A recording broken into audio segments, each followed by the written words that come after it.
स्वागत छ हजुरहरूलाई मेरो नयाँ भिडियोमा। नमस्ते साथीहरू, फेरि नयाँ दिन नयाँ भिडियोको साथ है त हजुरहरूको माझमा। काम भन्छन् नि यसलाई फिस्लिङ भन्छ। फिस्लिङ फिस्लिङ पानीधारा मकै पाउने पानी बर्खा फलफुल पाउँछ। ल साथीहरू, हामी यता काठमाडौँदेखि आज काउसदीसम्मको यात्रा छ है हाम्रो। कहाँहरू भन्नु त? फिस्लिङ अनि यहाँ चाहिँ यस्तो राम्रो मकै यस्तो पोलेर राख्नुभयो है। यसरी ताजा पोलेर मजाले दिनुहुन्छ। मलाई पोलिदिँदै हुनुहुन्छ।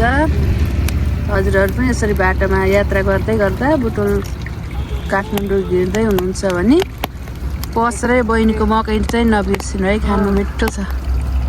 मजाले पकाएर दिनुहुन्छ आगोमा, एकदम मिठो छ।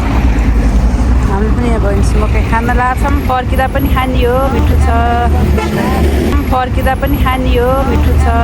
चटपटे पनि मिठो छ। काँक्रा पनि त्यस्तै लोकल काँक्रा बेच्नु हुने रहेछ, मिठो छ। खानुपर्छ उहाँहरूले।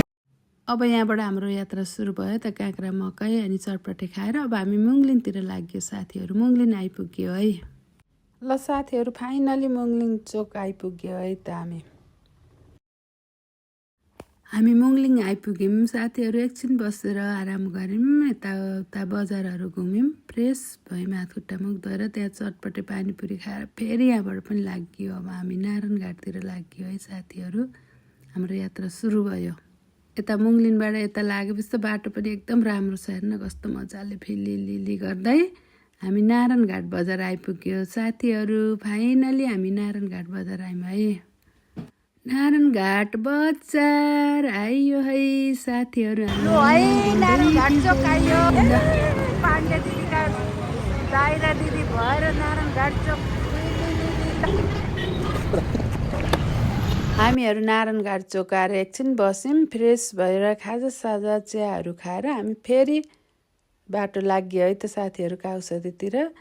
नारायणी पुल तर्दै हामी अब यता काउसदी गैँडाकोट हुँदै काउसदी लाग्यो है साथीहरू।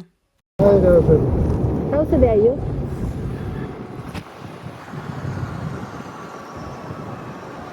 बजार हो यो काउसदीको। फलफुल मन्दिर कता? ल साथीहरू, हाम्रो काउसदीसम्मको यात्रा सकियो है त। आजको यात्रा सकियो। हजुरहरूलाई कस्तो लाग्यो हाम्रो भिडियो? अन्तिमसम्म हेरिदिनु भयो, साथ दिनुभयो, धन्यवाद।